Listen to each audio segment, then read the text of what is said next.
Welcome to Mortification of Spin, a casual conversation about things that count, with Carl Truman, Todd Pruitt, and Amy Bird. Mortification of Spin is a weekly podcast from the Alliance of Confessing Evangelicals. Today, the church seems to be losing something in its worship: reverence. The gang takes on a listener-requested topic in this episode, talking about how we can reclaim reverence for God in our worship services. Keep listening after the conversation to find out how you can download a free MP3 from the Alliance.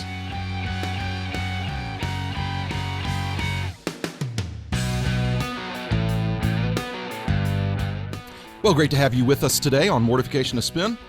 We are always delighted to get ideas, recommendations, suggestions on various topics to address. And we got one that was interesting. We've gotten more than just one that's interesting, but one that we thought we'd tackle today is a request to talk about reverence. Reverence in our worship, reverence in our time together on the Lord's Day, preaching, music, etc. But how do we approach reverence together in our worship? And I thought, well, that's a good topic, considering the fact that the three of us together are not always the most reverent bunch. We thought this would be a good thing for us to kick around a bit and to think about some of the implications. So, Carl and Amy, as we think about reverence, I suppose one thing that we'd want to do is maybe try to define our terms a little bit. What do we mean when we say reverence or reverent or reverend? I insist on being called reverend in my home, for instance. I think part of it is understanding how we should approach God as God in an appropriate manner. Reverence is not a given in some senses. There are always going to be some cultural and social aspects to how one understands reverence, but the Bible tells us, Hebrews 12:28, that we're to offer God acceptable worship with reverence and awe. Therefore, this is not an option for us. We are to approach God reverently. The question is, what does that look like? I think of a good example from church history. The 10th century is when people start folding their hands in prayer. Folded hands becomes the posture for prayer in the 10th century. And the question is, why is that the case? Well, that was the posture that one adopted when one went into the presence of the feudal lord. So when you went as a peasant into the presence of your lord, your feudal lord, you knew instinctively that you were to fold your hands as a sign of reverence and respect. And clearly in the 10th century, Christians thinking about God, knowing that when they come before God in prayer, they're approaching not just a feudal lord, but the Lord of all space and time, wanted to adopt a posture that indicated the reverence of their attitude, and so folded hands became the manner of doing that. And that's a good example of how culture shapes the forms of reverence that we might engage in. But of course, it's Scripture itself that provides us with the imperative that we are to approach God in a reverent way. So it would have more to do with behaving appropriately given the person and the context. So we don't want to equate reverence with somberness, although sometimes it is. But we also know from the rest of Scripture that joy is commended for our worship. So reverence can be joyful. Reverence can be happy, but maybe reverence carrying with it the idea of a weightiness. So it can be joyful, but it's not a frivolous joy or a trivial joy. Well, and a lot of churches will set the tone for that because you come in and you're happy to see each other and you're fellowshipping at first, but then you kind of have to switch it. And I know different churches do it different ways. Do you switch it right when you walk into the sanctuary? Or is there a time where music begins and people too are then be notified in that way that, okay, now we need to be more reverent, we're about to be called to worship? Or is it the call itself? I know some churches do announcements before the call to worship for that reason. What do you guys think about that? At our church, we have announcements before the call, precisely for that reason. And actually, we have a break between the announcements and the call, usually 15, 20 seconds. We just say to people, now let's still our hearts before we come before the Lord. And then the call to worship will be given out by the elder or the minister who's leading worship. So there's a short period of preparation, really as much as anything to mark a distinctive break between, okay, this is the day-to-day world that we all inhabit. Now we're entering the presence of God in the sense of corporate worship before God. Yeah. So often, well, I remember coming up in ministry as a new guy in the late 80s and early 90s where the church growth movement was still very much holding sway over most of evangelicalism. And what was minimized were these things that we're talking about reverence.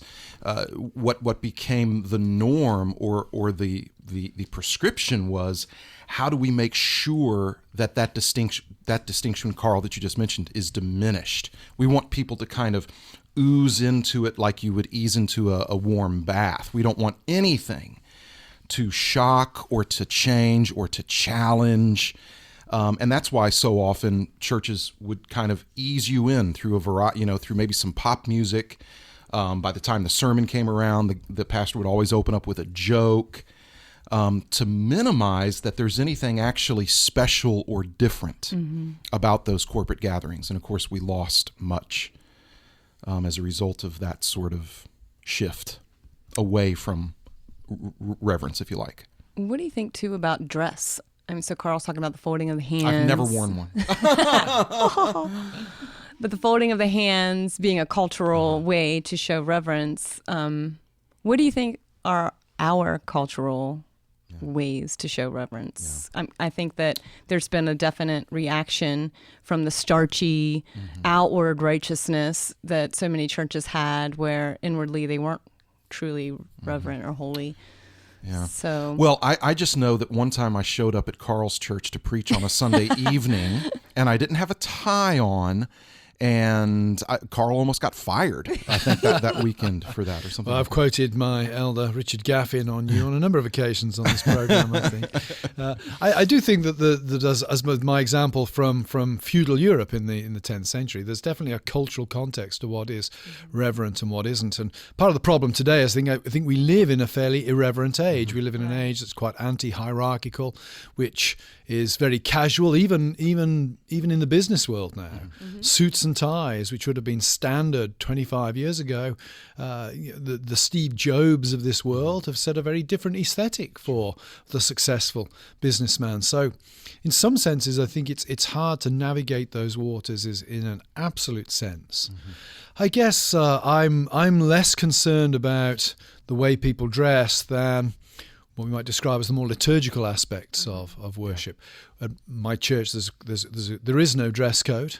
We do like the men in the pulpit to wear ties. Todd, if ever you might want to bear that in mind. I see, okay. But as I look out on my church on a Sunday, we have a guy with ponytail, we have guys in suits, we have people in jeans. In the summer, we'll have some people in shorts. And we don't impose a dress code. What I'm more concerned about, though, is the overall ambience of the worship service, how the reverent attitude of the heart manifests itself in some ways that most intangible of things, the ethos of the worship service. Yeah. I once at a church where I once served as pastor, it was a particularly hot summer, and so I forego. What's the past tense of forego? Foregone. Anyway, I didn't wear a tie, and you never wear a tie. Well, I listen. Regardless of the temperature, you don't even know how to tie one. I wore nonsense. I wore a tie. I grew up wearing a tie every Sunday to church, and it's only now that I live in the Shenandoah Valley that I don't wear a tie every Sunday. But I did try to go without a tie for a while in the summer in one particular location, and one of the comments was, "How dare you appear before a holy God without a tie on?" was one of the responses. And while I want to make sure that we maintain a sense of reverence, at the same time, I don't want to say that it's a tie that makes me reverent. And however I appear before the Lord one day, I don't think my tie will be an issue. That said, I'm not going to walk into the pulpit with a cutoff T-shirt, and a bare midriff. Although I get a lot of requests for that. Well, it's interesting too that Carl's quoting from Hebrews, and in Hebrews, that's a central issue: just how to approach a holy God, and this whole issue of doing away with all the old ceremonial ways from the old covenant, and Christ being the mediator now, and that they can confidently approach God, and yet they're still told to be reverent. Yeah. Yeah.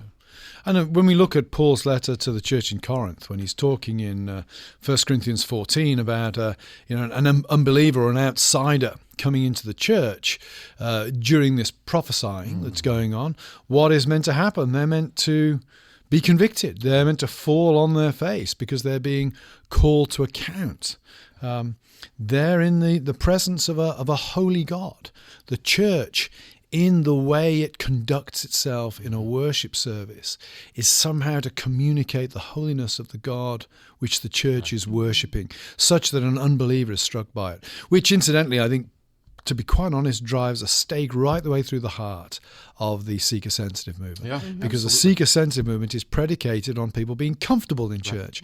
And obviously we want outsiders to be welcomed and spoken to and not feel scared of us when they come to church. But should they be comfortable? We want them to be aware that something special and holy Something very different is going happening. on here. Absolutely.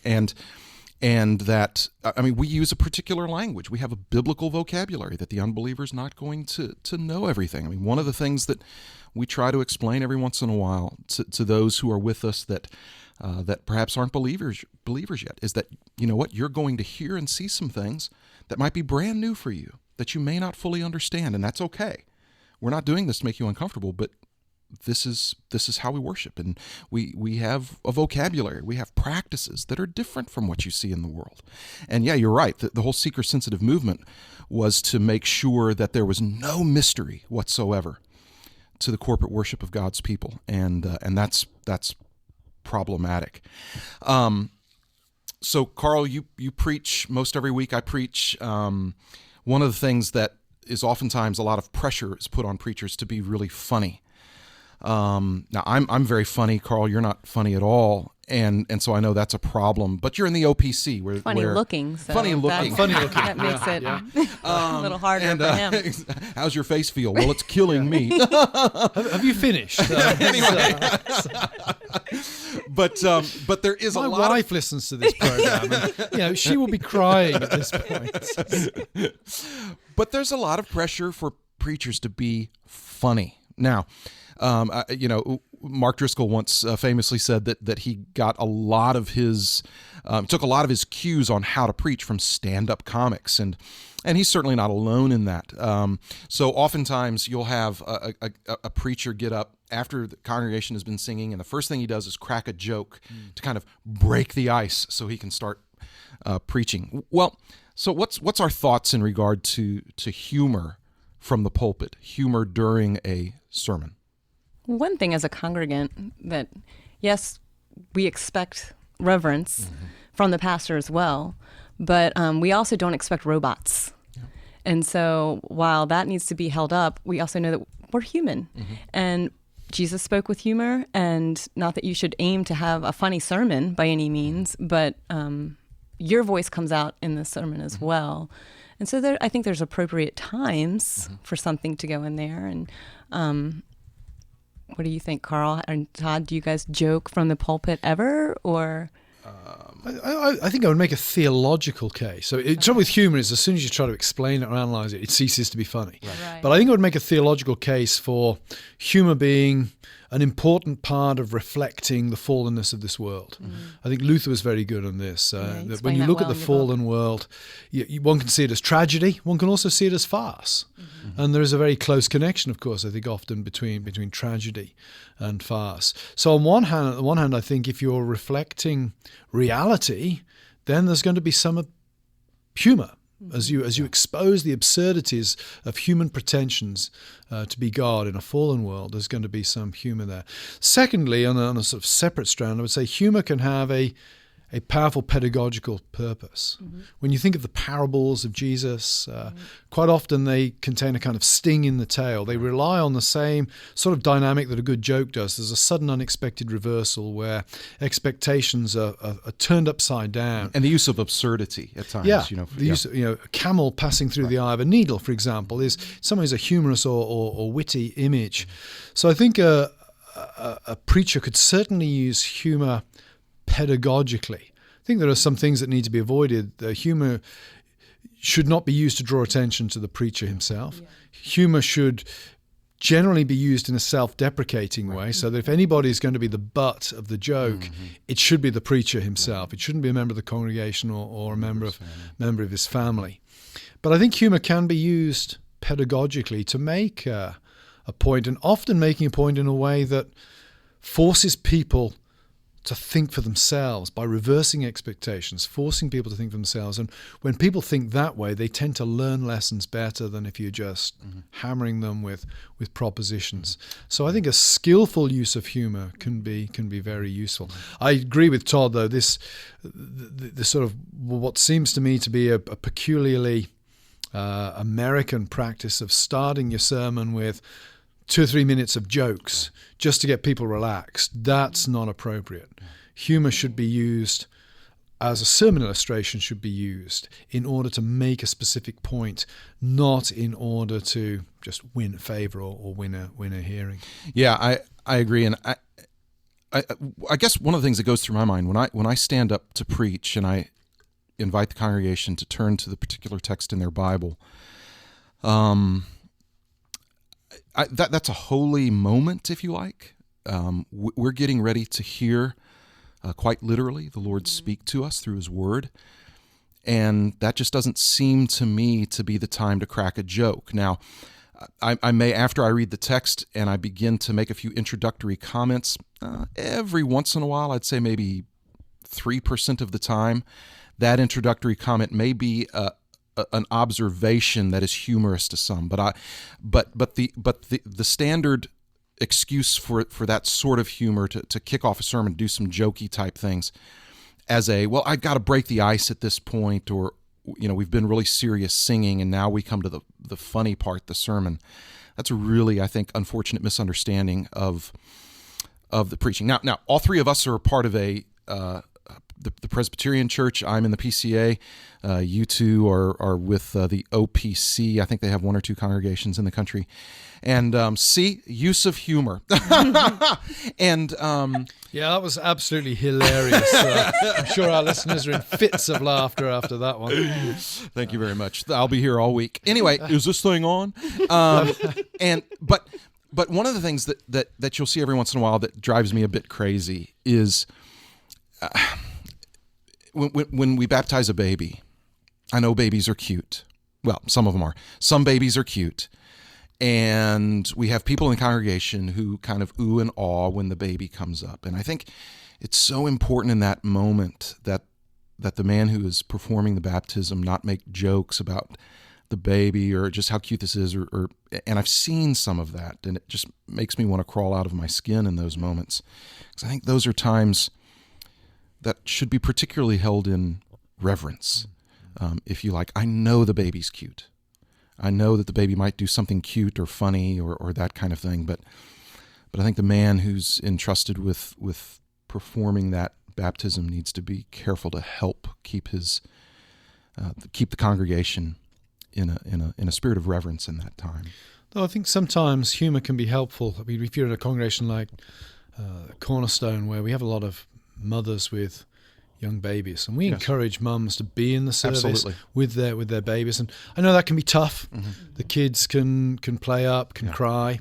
I've actually found it helpful on time when sometimes when a baby's crying, just to make a little aside, a humorous aside, to kind of break the tension for the mother, so she doesn't feel that we're looking down on her. Please leave. No, it's a sort of joke. Obviously I made a point the baby disagreed with there. Right. I'll try to rephrase it. Something like that I think can be helpful. Yeah, I would agree. And that's an important point also, that because we're a church also that welcomes in the young children. Now, we do have a nursery, and I think it's good to have a nursery, but it's not mandatory to put, and we don't have.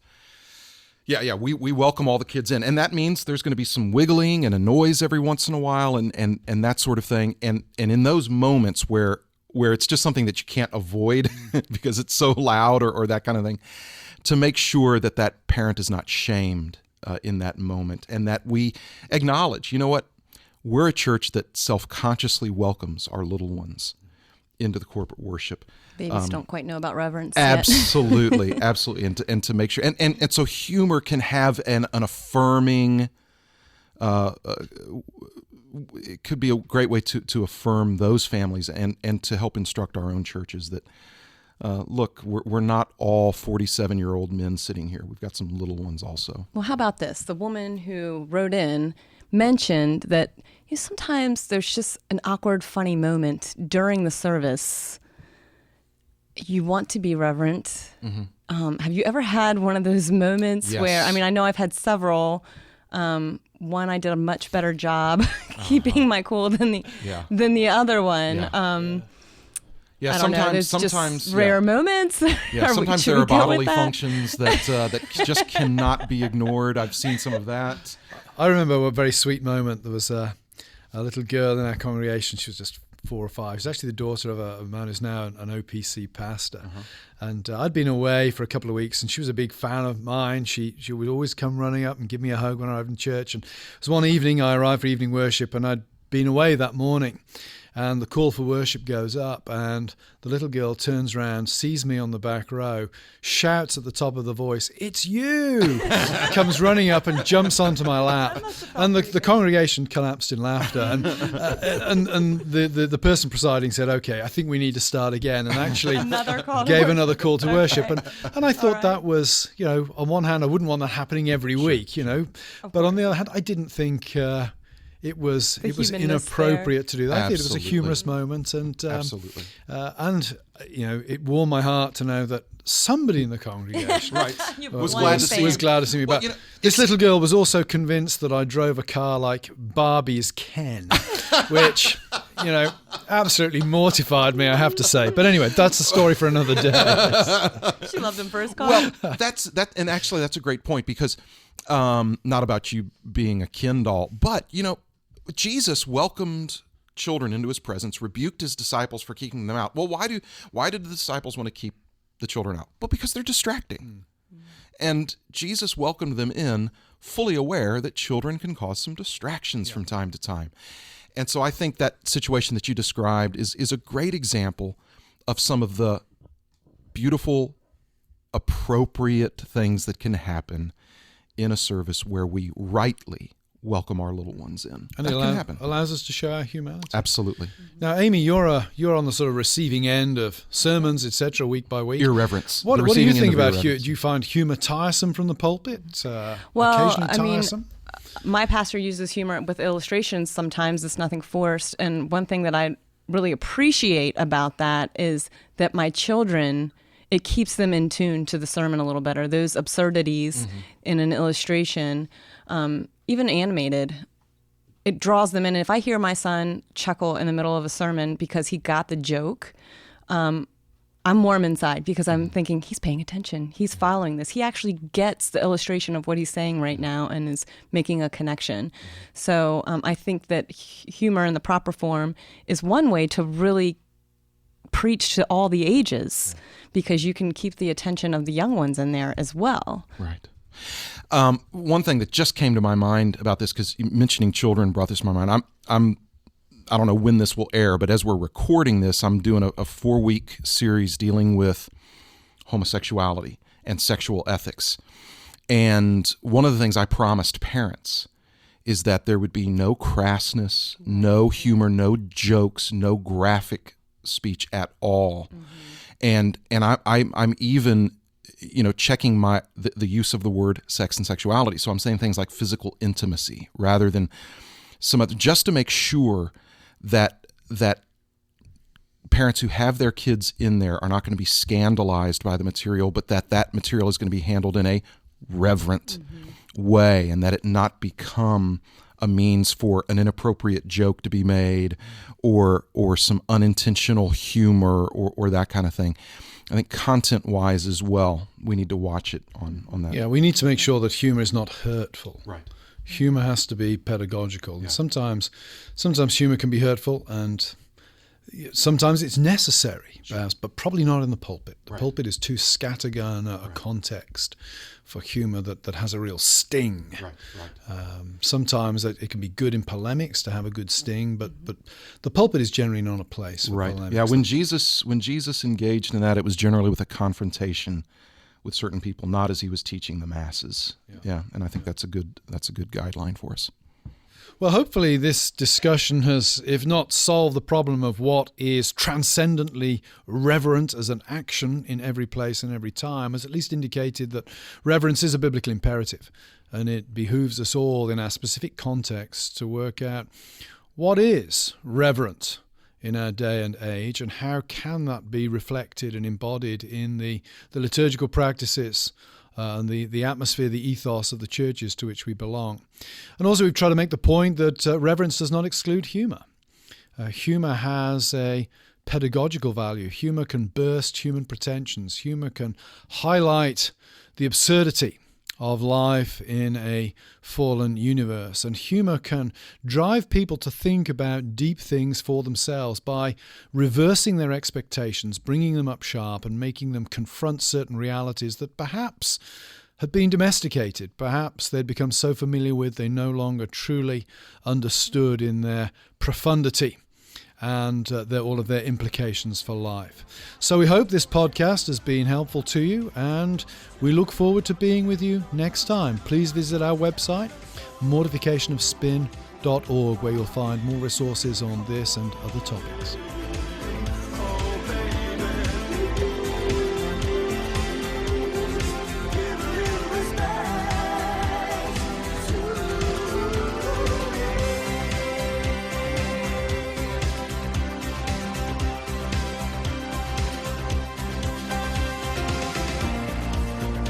Thanks for listening to Mortification of Spin, a podcast of the Alliance of Confessing Evangelicals, a coalition of pastors, scholars, and churchmen that exists to foster a reformed awakening in today's church. Head over to mortificationofspin.org to download a free MP3 message, Taught by the Word to Worship, by Peter Lilback. On the next episode, the hosts take on a touchy subject. I'm looking on Facebook and the comments being made and the tweets. People want to be loving. They want to be able to respond in a compassionate way. However, I don't think they have the categories to do that. They don't have the categories of the fall. If your church has not been impacted by this already, probably at some point in the next 10 or 15 years, the transgender issue is going to come to your church or to a church near you. And it's important for Christians to be able to think biblically, compassionately, appropriately about this issue. Come back to hear that next time. And don't forget to read more from Carl, Amy, and Todd on their blogs at mortificationofspin.org.